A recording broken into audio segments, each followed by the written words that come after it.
नहीं आ रही है सर। नहीं आ रही है सर। एक मिनट देखते हैं माइक चेक करो। हाँ सर, माइक में गड़बड़ है। हाँ अब ठीक हो गई सर।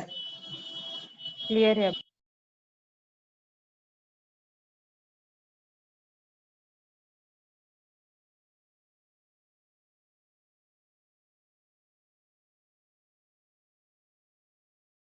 सर वॉइस नहीं आ रही है।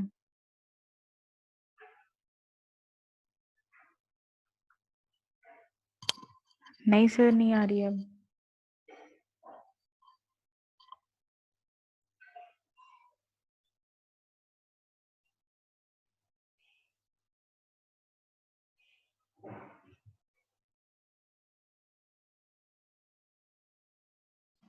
नो सर, नहीं आ रही है, वॉइस नहीं आ रही है।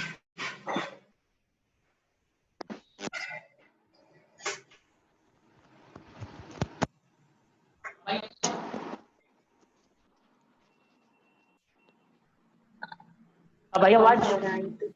आई हाँ ना? हाँ आई सर। ठीक ठीक। हाँ सर।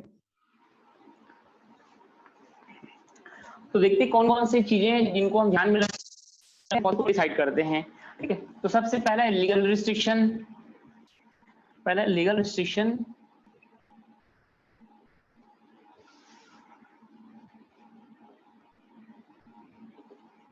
लीगल रिस्ट्रिक्शंस ना, इसको आप लिख सकते हैं कानूनी प्रतिबंध, है ना। पहला क्या है? कानूनी प्रतिबंध। तो जो कंपनी एक्ट है ना, कंपनी एक्ट के अनुसार, तो अभी जो कंपनी एक्ट 2013 चल रहा है, तो इसमें ऐसा लिखा कि जो डिविडेंड है वो केवल करेंट प्रॉफिट या पास्ट प्रॉफिट में से दिया जाएगा, कैपिटल में से दिया नहीं जाएगा। ठीक है, तो आपको जो डिविडेंड जो पे आउट होगा, डिविडेंड किससे मिलेगा? या तो करेंट प्रॉफिट से मिलेगा ना, करेंट या फिर और पास्ट। तो डिविडेंड का भुगतान हमेशा क्या होगा? इससे ही होगा। ठीक है, करेंट प्रॉफिट से होगा या फिर पास्ट प्रॉफिट में से होगा। अगर कंपनी को प्रॉफिट नहीं हो रही है तो उसके पास जो कैपिटल है, उस कैपिटल में से डिविडेंड का भुगतान नहीं किया जाएगा। ठीक है, कोई कितना ही बोले नहीं देंगे, ऐसा है ना, नियम है इसका। तो ये चीज क्लियर हो गई है ना। तो कैपिटल का जो भुगतान, डिविडेंड का जो भुगतान है वो केवल करेंट प्रॉफिट या फिर पास्ट प्रॉफिट में से होगा। ठीक है, जो कैपिटल जमा किए रहेंगे उसमें से नहीं होगा। दूसरी चीज, magnitude and trend of earning.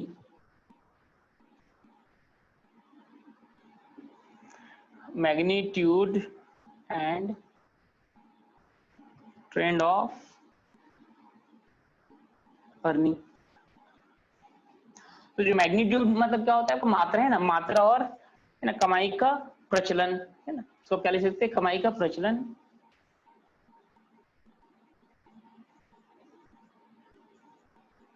तो जो मैग्नीट्यूड होगा, तो इसका जो मैग्नीट्यूड होता है वो पहले से प्री डिसाइडेड होता है, मैक्सिमम कितना शेयर देना है। जो अपर लिमिट होता है वो पहले से ही फिक्स होता है।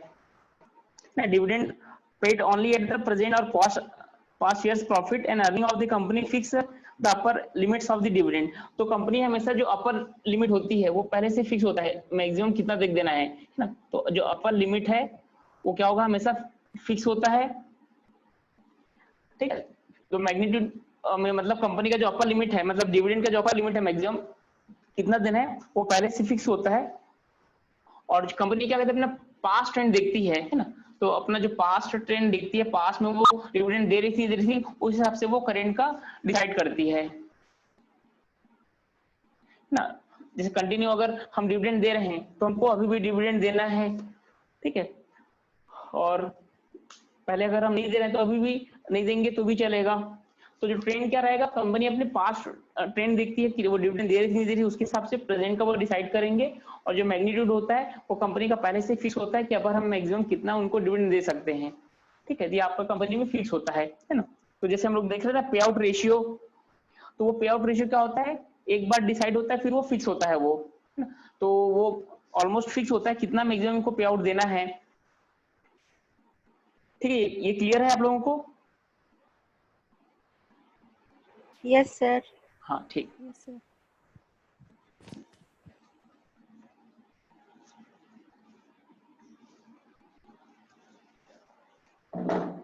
तो इसको मैं जैसे बता दे रहा हूँ वैसे ही ना अपने शब्दों में इसको लिखते जाइए, है ना।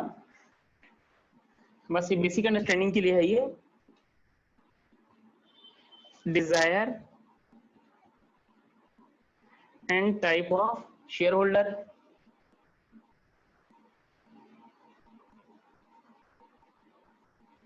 Desire and type of share holder, तो अंशधारकों की इच्छा और प्रकार।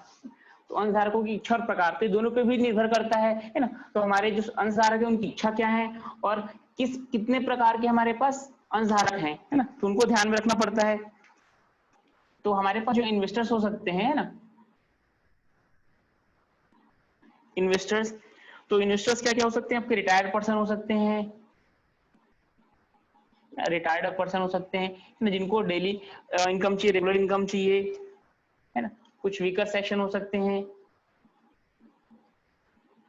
जिन्होंने शेयर लिया है ताकि उनको डिविडेंड मिलेगा,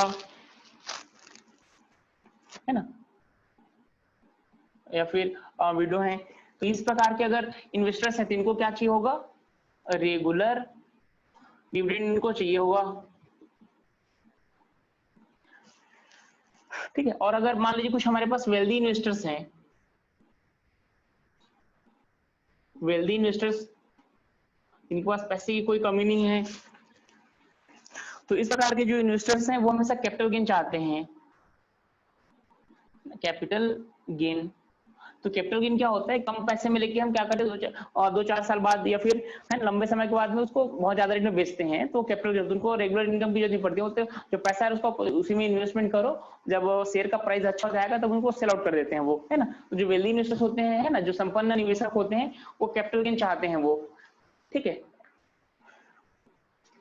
उनको डिविडेंड में ज्यादा इंटरेस्ट नहीं होता है ना, वो उनको डिविडेंड दे चलना कोई फर्क नहीं पड़ता है ना। वो बोलते हैं कि हमको डिविडेंड मत दो, आप उसी को इन्वेस्टमेंट करो, कम शेयर का प्राइस ज्यादा हो जाएगा, फिर वो क्या करते हैं इसको बेच देते हैं। तो कैपिटल गेन क्या होता है? कम में खरीदते ज्यादा में बेचते हैं ना, अच्छी अर्निंग कमाते हैं, उसी को क्या बोलते हैं? कैपिटल गेन बोलते हैं, ठीक है। तो ये होता है आपको जो निवेशक होते हैं ना, वो किस प्रकार के निवेशक हैं, है ना, उनकी इच्छा पर निर्भर करता है कि डिविडेंड देना है कि नहीं देना है ना। तो यहाँ पे डिविडेंड देना जरूरी है, यहाँ पे क्या डिविडेंड देना जरूरी नहीं है। तो इस हिसाब से हम अपना कैपिटल डिविडेंड पॉलिसी बना सकते हैं।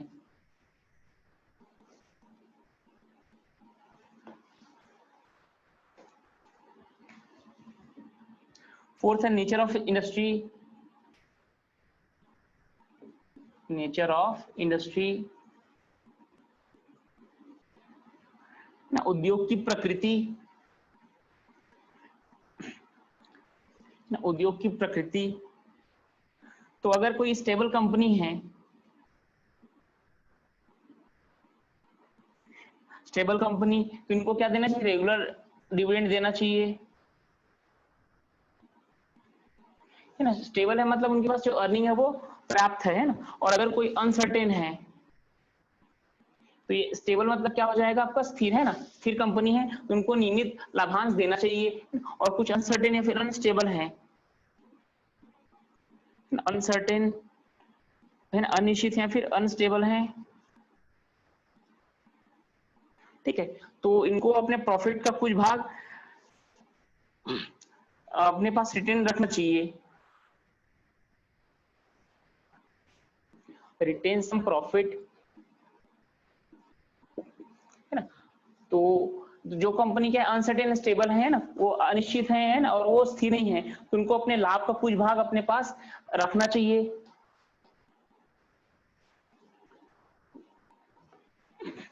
ठीक है। और इनको रेगुलर और कुछ मतलब कुछ भाग को अपने पास रखना चाहिए और बाकी को फिर डिविडेंड दे सकते हैं वो। तो ये जो रखेंगे ये उनको रिसेशन टाइम पे काम आएंगे।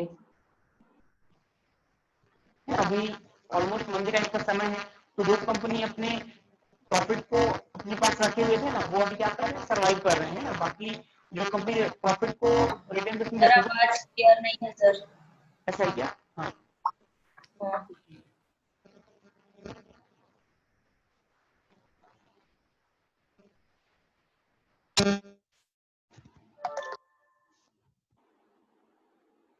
हाँ। देखिए आया माइक आवाज? का, हाँ सर ठीक है गया। हाँ हाँ, वो कनेक्शन थोड़ा लूज हो गया होगा। तो ये क्लियर हो गया ना। तो जो स्टेबल कंपनी उनको रेगुलर डिविडेंड देना चाहिए, और अनसर्टेन या अनस्टेब्लिश कंपनी है उनको अपना कुछ प्रॉफिट को मंदी के समय के लिए अपने पास में रखना चाहिए।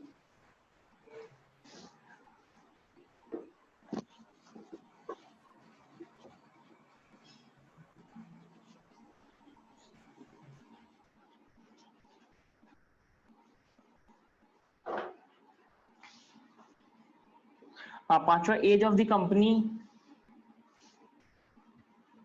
एज ऑफ द कंपनी ना, कंपनी का उम्र बोल सकते हैं आप, है ना, या फिर कंपनी कितनी पुरानी है। तो अगर कंपनी न्यू है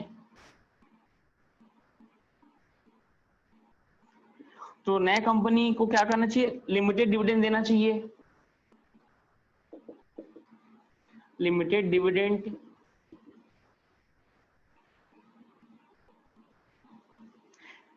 और रिटेन अर्निंग फॉर फ्यूचर, और कुछ पैसे को अपने पास फ्यूचर के लिए रिटेन रखना चाहिए। रिटेन अर्निंग फॉर फ्यूचर, तो भविष्य के लिए अपने पास में कुछ पैसे को रिटेन कर रखना चाहिए और उनको लिमिटेड डिविडेंड देना चाहिए। और अगर कोई कंपनी ओल्ड है, पुरानी है, तो ये आराम से डिविडेंड दे सकती है ना, कैन पे लिबरल डिविडेंड। तो वो जितना चाहे उतना वो अपना डिविडेंड दे सकते हैं ना, उनको कोई दिक्कत नहीं है। चाहे तो पूरा पैसा उनको एज ए डिविडेंड के रूप में दे सकते हैं अगर पुरानी कंपनी है तो। ये कंपनी की एज के ऊपर डिपेंड करता है, उसके हिसाब से अपना क्या कहते हैं डिविडेंड पॉलिसी को डिसाइड करते हैं।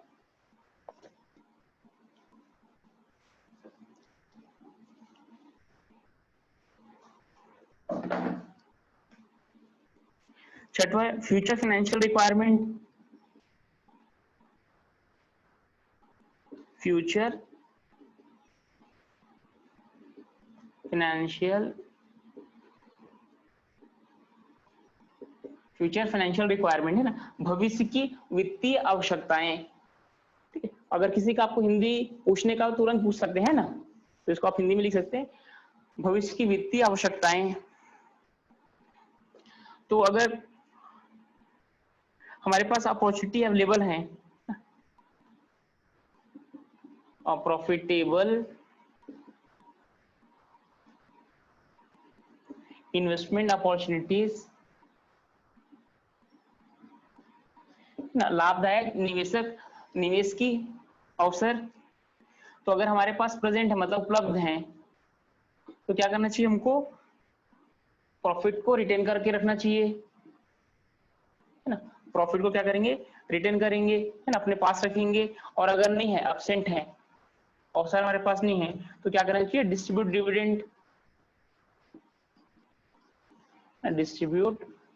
डिविडेंड।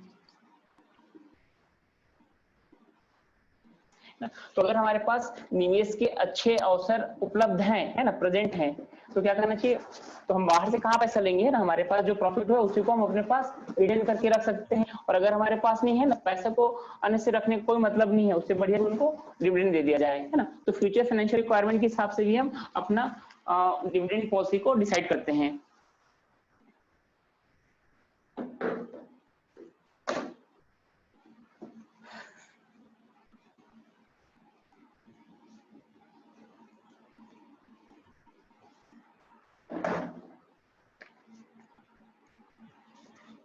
और 7th है government economic policy.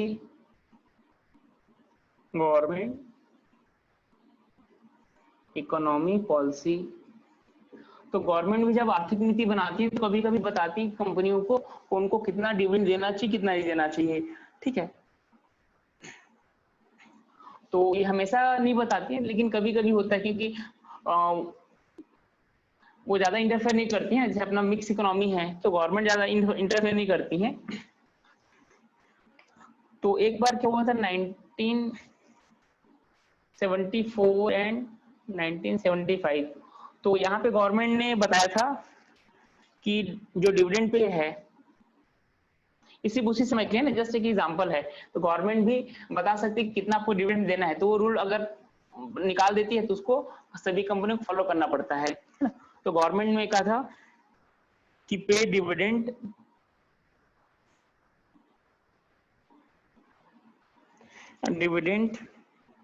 Not more than 33%,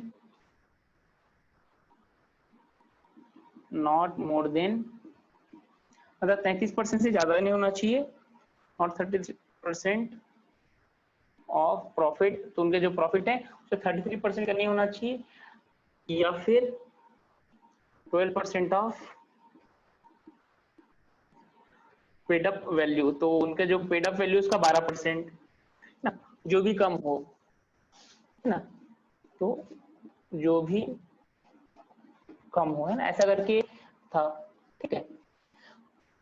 तो इस प्रकार से गवर्नमेंट भी कभी कभी क्या करती है, इंटरफेयर करती है, अपनी इकोनॉमिक पॉलिसी में बताती है। तो 75 में क्या होता है उन्होंने कि जो डिविडेंड पे होना चाहिए, पे डिविडेंड 33% से ज्यादा नहीं होना चाहिए, या फिर पेड अप वैल्यू का 12%, जो भी कम हो, है ना, विच एवर इज लेस, तो उसको डिविडेंड डिक्लेयर करने के लिए उतना कहा गया था, ठीक है। 8वां देखते हैं, टैक्सेशन पॉलिसी।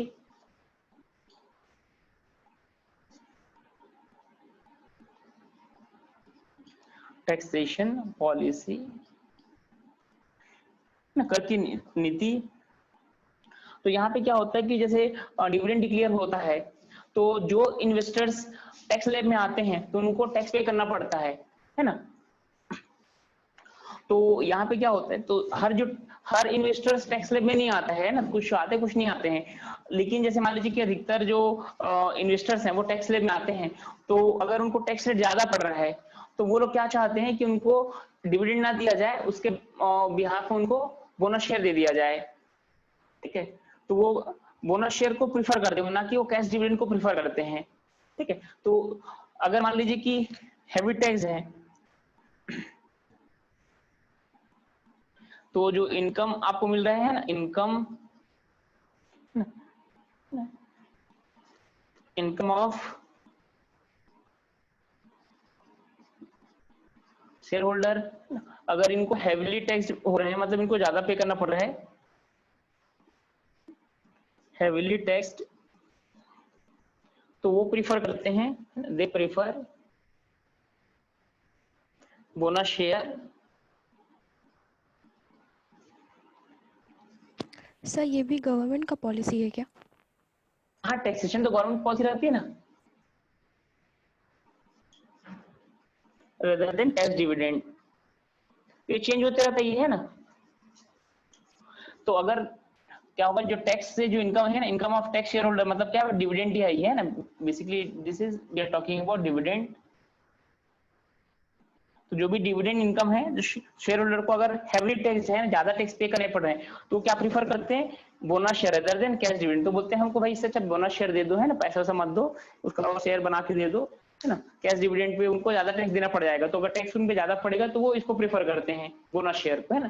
तो ये भी डिपेंड करता है ना, क्योंकि अल्टीमेटली जो शेयर होल्डर्स होते हैं उसके रियल ओनर होते हैं, तो वो बोलेंगे कि हमको जैसा डिविडेंड चाहिए तो उस प्रकार से उनको दिया जाएगा, है ना। अपने शेयर होल्डर्स को नाराज करके थोड़ी रखती कोई कंपनी। और ये जो टैक्स पॉलिसी है वो गवर्नमेंट बनाती है, वो हर ईयर तो चेंज होते रहता है ना। आप लोग इनकम टैक्स में तो पढ़ रहे ही होंगे उसको, इस चीज को,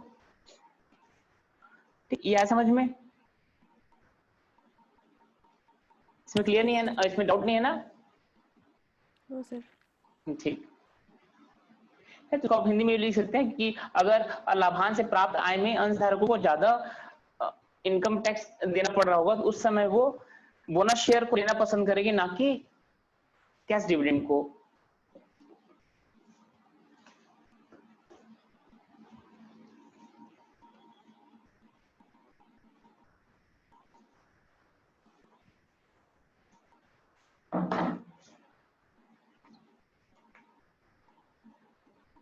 नाइन्थ है कंट्रोल ऑब्जेक्टिव।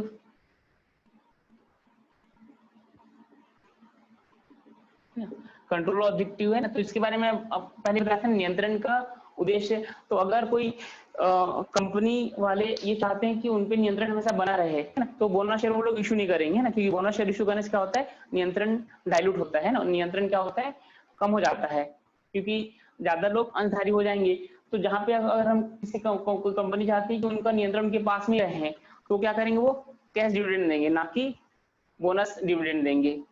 ठीक है, तो जो कंट्रोल चाहेंगे वो क्या देंगे, कैश डिविडेंड देंगे, है ना, कैश डिविडेंड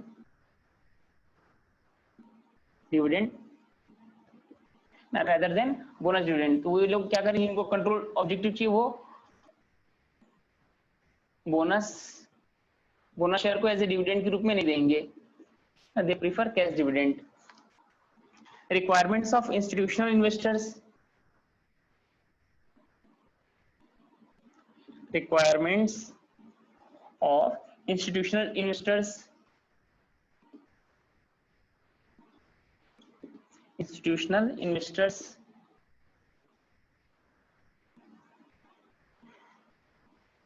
बोलते हैं संस्थागत निवेशक, ना, संस्थागत निवेशक की आवश्यकता है। तो संस्थागत जो निवेशक होते हैं बहुत बड़े बड़े इन्वेस्टर्स होते हैं, है ना, जो बैंक्स हैं या फिर जो म्यूचुअल फंड कंपनीज हैं, इंश्योरेंस कंपनीज हैं, तो ये लोग क्या करते हैं, बड़े अमाउंट में पैसे को शेयर मार्केट में लगाते हैं, ये, है ना, तो ये आपके इंस्टीट्यूशनल इन्वेस्टर्स कराते हैं। तो इनको क्या चाहिए रहता है, रेगुलर इनकम चाहिए होता है इनको, है ना, तो वो हमेशा रेगुलर इनकम लेना ही पसंद करते हैं। ठीक है, तो उनकी जो रिक्वायरमेंट है उनके हिसाब से डिविडेंड पॉलिसी रखी जाती है, क्योंकि बड़े इन्वेस्टर्स होते हैं, तो ये जिनको खरीदते हैं ना, उनका शेयर का प्राइस बहुत बढ़ जाता है, और जिसकी शेयर को इन लोग बेचना शुरू कर देते हैं, है ना, उनका जो शेयर का प्राइस है वो डाउन होना शुरू हो जाता है, क्योंकि बहुत बड़ी मात्रा में शेयर को खरीदते हैं और बेचते हैं। तो इनकी रिक्वायरमेंट को ही ध्यान में रखा जाता है। ठीक है, तो ये अगर बोलेंगे कि हमको रेगुलर इनकम चाहिए, तो उनको रेगुलर इनकम को दिया जाएगा। बोलेंगे एक फिक्स मिनिमम परसेंटेज हमारा क्या इनकम होना चाहिए, है ना, और जब कंपनी को प्रॉफिट हो तो उस समय और ज्यादा इनकम दे सकते हैं ना, तो अगर ये ऐसा बोलते हैं तो उस हिसाब से भी रखा जाता है। ठीक है, तो रेगुलर डिविडेंड भी रखा जा सकता है ना, या फिर एक मिनिमम डिविडेंड रखा जा सकता है, और जब कंपनी को प्रॉफिट है तो उस समय उसमें उनके प्रॉफिट को उनके साथ शेयर किया जाए, है ना, इस प्रकार का इन लोग अपनी रिक्वायरमेंट रखते हैं।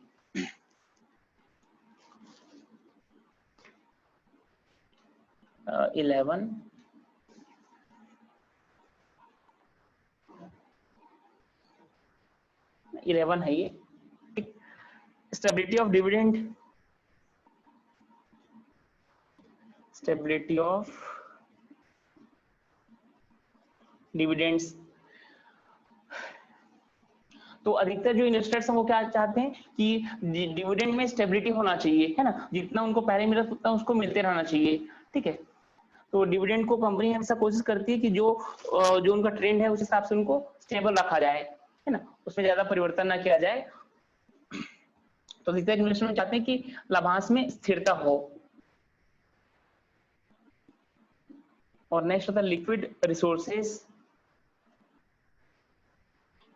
तो कंपनी के पास में अगर क्या होगा, लिक्विड रिसोर्सेज है ना, लिक्विड रिसोर्सेज मतलब that is easily converted into cash, है ना, तो लिक्विड रिसोर्स अगर अवेलेबल है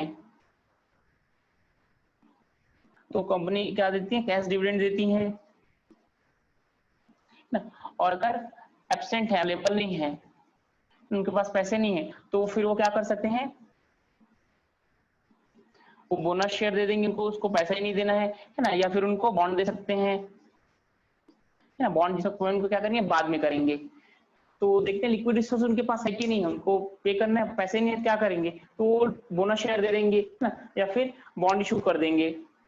ठीक है, और अगर अवेलेबल है तो उनको कैश डिविडेंड दे देंगे। तो ये सारी चीजें अफेक्ट करती हैं जब हम डिविडेंड पॉलिसी बनाते हैं तब।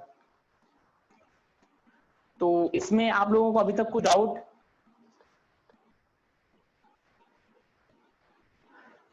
नहीं सर।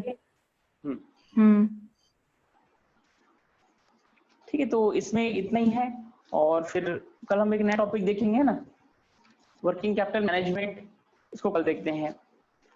और भी कुछ डाउट होगा तो आप लोग मैसेज कर सकते हैं ग्रुप में, तो मैसेज के थ्रू भी आप लोग का जो प्रॉब्लम का सॉल्यूशन कर देंगे। और जो क्वेश्चन मैं आपको भेजा व्हाट्सएप में, वो सब आप लोग देखिए ना, उसको आप लगे दीजिएगा, नोट कर लीजिएगा उसको। ठीक है, प्रीवियस ईयर में क्वेश्चन आए हुए हैं, तो कभी क्या होता है, सेट एग्जाम होता है ना, उन लोग ना रिपीट करते हैं, हालांकि ये कम करता है, लेकिन उसके आसपास ही क्वेश्चन आते हैं, उसी टाइप के मिलते जुलते क्वेश्चन आते हैं। ना।